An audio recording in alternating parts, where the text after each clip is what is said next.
Se você não me conhece, sou o professor Caio, assessor pedagógico do Sistema Positivo de Ensino. E hoje estou aqui para corrigirmos as atividades que foram solicitadas no início da semana. Sendo assim, o nosso encontro está organizado em 3 momentos. Na primeira parte, nós iremos corrigir o exercício 1 da página 40 do nosso volume 10 de literatura. Na segunda parte, iremos corrigir o exercício 2, presente na página 41 do mesmo volume. E na terceira parte, nós iremos corrigir o exercício 5 do nosso livro de atividades de literatura, volume 10, página 11. Vai lá, pega o seu material. Eu espero você porque a nossa aula já vai começar.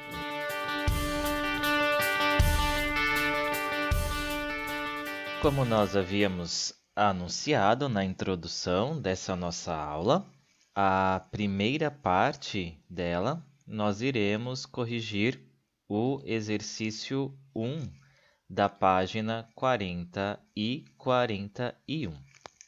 O que diz o exercício? Primeiro nós temos o seguinte comando: leia o trecho do poema Pátria Minha e responda às questões propostas. Nós temos aqui o poema, não desenvolverei a leitura dele nesse momento. Estou partindo do princípio de que vocês já leram o poema e realizaram a atividade. Seguindo, portanto, nós temos no item A: sabendo que Vinícius de Moraes serviu na embaixada norte-americana na época em que escreveu esse poema, identifique o sentido que a palavra exílio adquire nesse contexto. Vamos lá então destacar qual que é o comando: identificar o sentido da palavra exílio no contexto do poema Pátria Minha. Olha, aqui nós podemos pensar o seguinte: a palavra exílio, ela, quando a utilizamos, nós a associamos a experiência do exílio compulsório. Exílio esse que acontece, por exemplo, em regimes ditatoriais. No Brasil, nós vivenciamos isso com bastante intensidade durante o período da ditadura de 1964. Não havia outra alternativa a não ser sair do país. No entanto, o eu lírico do poema Pátria Minha, ele se mostra num exílio voluntário, porque, como diz o comando, o Vinícius de Moraes serviu na embaixada norte-americana. Logo, ele estava lá voluntariamente. Nesse sentido, nós vamos dizer que a palavra exílio, no contexto do poema Pátria Minha, vai representar esse exílio voluntário e, por conta desse exílio, o eu lírico sente saudades de sua terra natal. No item B, um dos recursos na construção do poema lido é a utilização da intertextualidade. Transcreva um verso que comprove essa afirmação. É que o conceito intertextualidade, vale a pena a gente lembrar, consideramos intertextualidade as múltiplas vozes que encontramos dentro de um texto, na ideia de que um texto dialoga com outro, e nesses diálogos estabelecidos, nós vamos conseguindo identificar os intertextos. Nós vamos conseguindo identificar essas diferentes vozes que atuam dentro de um mesmo texto. E o exercício pede para que a gente transcreva um verso que comprove essa afirmação. Eu trouxe aqui algumas possibilidades para a gente. Uma primeira possibilidade seria a que está presente nesse primeiro verso: mais do que a mais garrida, a minha pátria tem. Esse verso ele vai fazer referência ao hino nacional brasileiro. Segundo verso, liberta que serás também. Aqui nós temos uma referência ao lema da Inconfidência Mineira. E uma outra possibilidade ainda, que peça ao sabiá, que vai fazer uma referência intertextual à canção do exílio de Gonçalves Dias, texto do nosso romantismo brasileiro. Então, temos várias opções, você poderia ter escolhido qualquer uma delas. Seguindo no próximo item, o item C, identifique na estrofe final do poema um neologismo, palavra inventada pelo poeta, e aponte uma hipótese para seu sentido. Aqui nós temos, no último verso, a palavra avigrama, e a gente poderia dizer que o sentido evoca a uma espécie de telegrama que fora enviado por uma ave, daí avigrama. Se você, por algum acaso, não conhece o que é o telegrama, nós temos aqui um exemplo. Antes da tecnologia, nós tínhamos essa forma de comunicação rápida e direta, os itens ali do telegrama, eles parecem bastante com o que a gente encontra num tweet, por exemplo, que é um espaço com caracteres limitados no tweet. No Telegrama também nós tínhamos que escrever de maneira muito direta e direta e objetiva, que é o que a gente também verifica ali no tweet, por exemplo. Eu diria que o Telegrama é ali o bisavô, talvez o tataravô do que nós temos aí no Twitter hoje, por exemplo. No item D, ao se referir à pátria, o eu poético utiliza uma série de imagens que remetem ao feminino.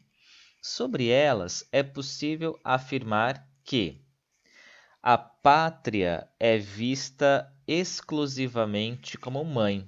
Por isso, as imagens relacionadas a ela incluem apenas carinho e proteção, como se vê em vontade de beijar os olhos de minha pátria, de niná-la, de passar-lhe a mão pelos cabelos.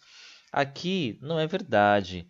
A pátria não é vista exclusivamente como mãe. Portanto, essa afirmação nós não iremos assinalar. A próxima. A pátria é representada como um lugar de subdesenvolvimento. Por isso, o eu poético teve que deixá-la, como comprovam os versos: de minha pátria sem sapatos e sem meias, pátria minha tão pobrinha. Aqui não é verdade a afirmação.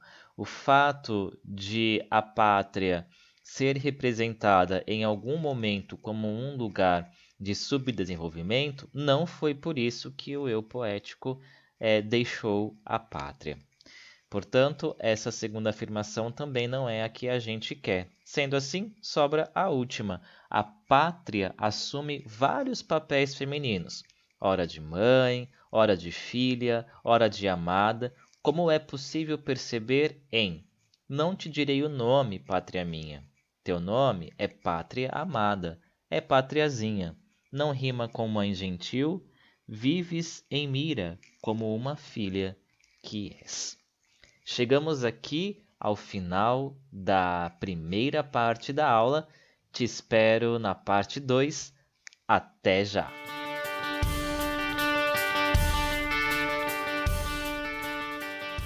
Vamos corrigir agora na parte 2 o exercício 2 da página 41. O que nós vamos encontrar no exercício? Leia o poema de Murilo Mendes e responda às questões seguintes.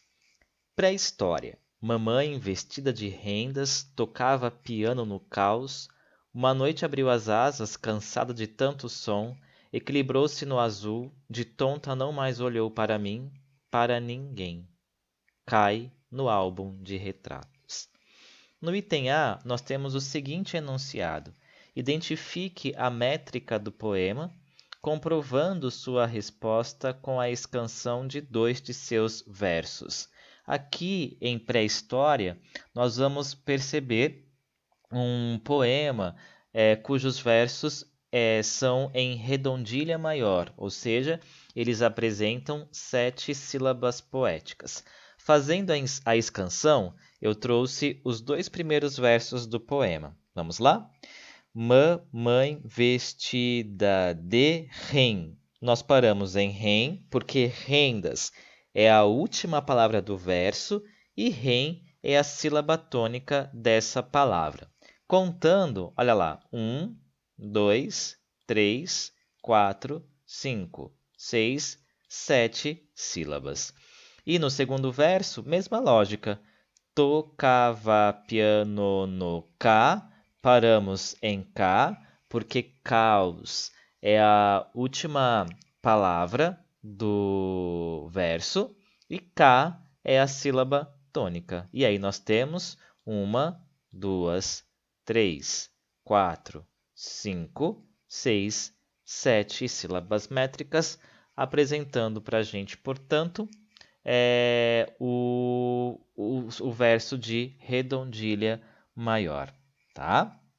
Seguindo ali a nossa correção, no item B, transcreva uma passagem do poema na qual se evidenciem imagens surrealistas. Justifique brevemente sua escolha. Então, aqui, olha, nosso comando, transcrever uma passagem do poema em que nós vamos encontrar essa influência do surrealismo no poema de Murilo Mendes.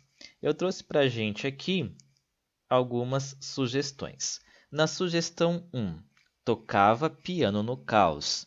Justificando brevemente a escolha, a mãe tocava piano em meio a um espaço desordenado e não material.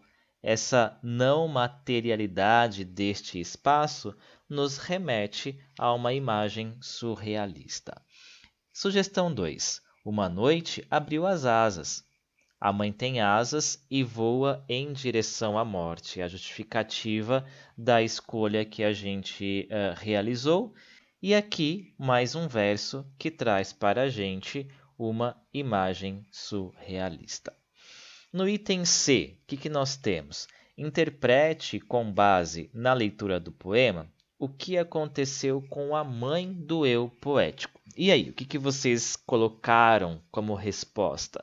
Eu vejo nesse texto o tema da morte da mãe. E aqui, para mim, também fica ali meio que evidenciada que essa morte ela se deu em decorrência de um suicídio. Mas essa é a minha interpretação, é a minha leitura, ok? O fato é que a mãe desse eu lírico, desse eu poético, morreu. No próximo item, D, identifique o tempo verbal predominante no poema. Em que tempo se encontra o verso final do poema?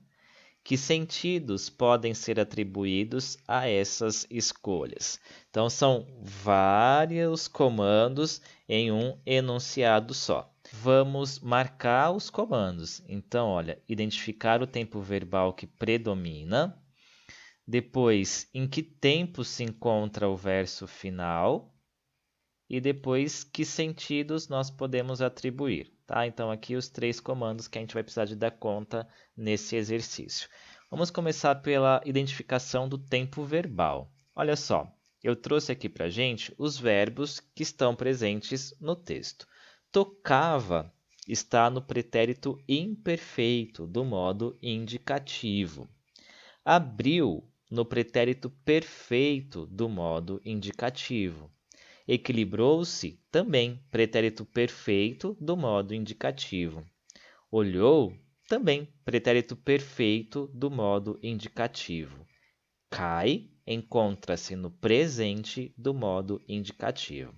Ora, observando a classificação aqui realizada do tempo dos verbos, nós vamos perceber que quem predomina é o tempo verbal do pretérito ou passado perfeito do indicativo.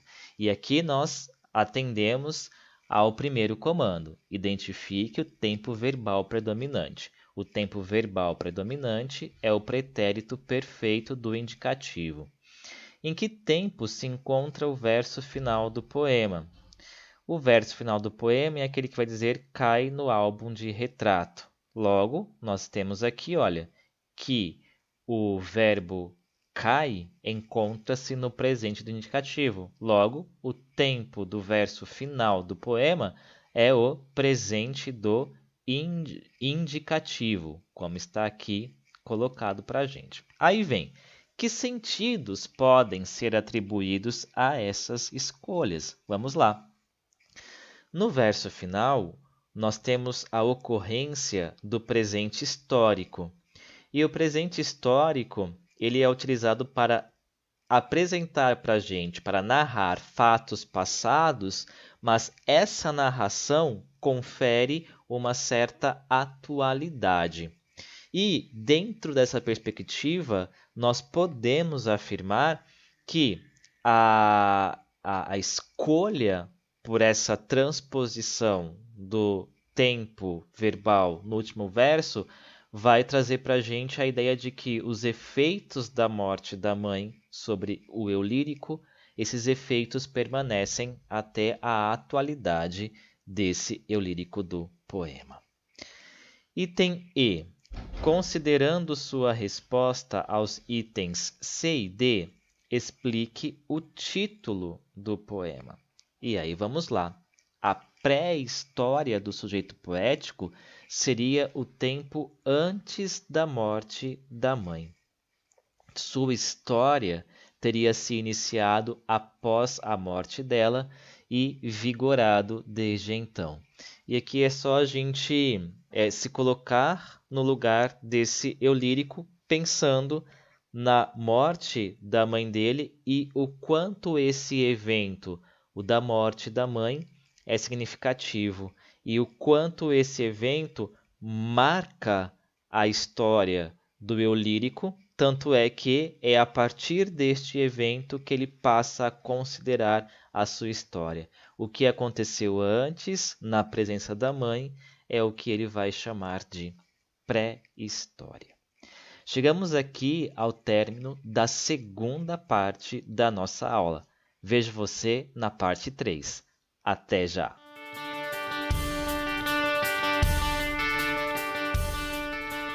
Vamos agora para o nosso livro de atividades, exercício 5, página 11. O que nós encontramos lá?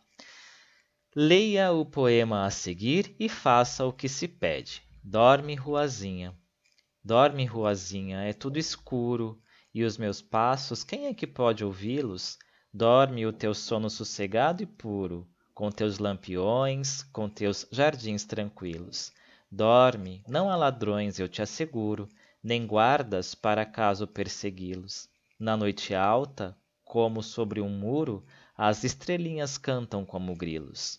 O vento está dormindo na calçada, o vento enovelou-se como um cão. Dorme, ruazinha, não há nada, só os meus passos, mas tão leves são que até parecem, pela madrugada, os da minha futura assombração. Texto do Mário Quintana. Item A, nós temos o seguinte: identifique os aspectos formais consolidados a partir de 1930 que afastam o poema da liberdade estética defendida pelos poetas modernistas na primeira geração. Vamos lá, que aspectos formais são esses? Se nós observarmos a estrutura do texto de Quintana, vejam, nós temos ali a primeira estrofe com 4 versos, a segunda estrofe com outros 4 versos, a terceira estrofe com 3 versos e a quarta estrofe com 3 versos também. Ora, essa estrutura, 2 quartetos e 2 tercetos, corresponde ao soneto. Logo, o poema Dorme, Ruazinha, de Mário Quintana, é um soneto cujos versos contêm 10 sílabas métricas, são versos decassílabos. Como sabemos, essa forma poética é considerada uma composição tradicional, combatida pelos modernistas da primeira geração, reutilizada pelos modernistas da segunda geração, todavia de maneira ressignificada.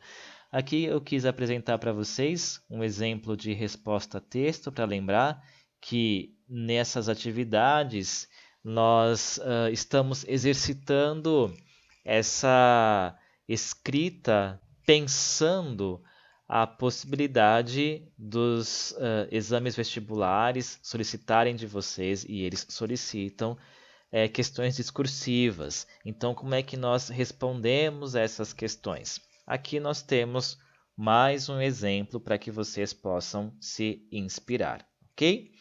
E o próximo item diz assim: retire do poema 2 versos que apresentem a possibilidade de associação entre rua e criança, e entre o eu lírico e um adulto protetor. Vamos lá? 2 versos que apresentem cada uma dessas possibilidades. Associação rua-criança, associação eu lírico adulto protetor. E como sugestão, nós temos, para a primeira, a associação rua e criança. Dorme, ruazinha, é tudo escuro. Dorme o teu sono sossegado e puro. E a outra associação, eu lírico e um adulto protetor. Dorme, não há ladrões, eu te asseguro. Dorme, ruazinha, não há nada. Chegamos ao término da correção na nossa parte 3. Até já! Chegamos ao fim do nosso encontro de hoje. Espero que você tenha conseguido aprender um pouco mais sobre o modernismo de segunda geração a partir dos exercícios e da correção que foi realizada. Desejo a você um excelente restante de semana, bons estudos e até o nosso próximo encontro. Tchau, tchau!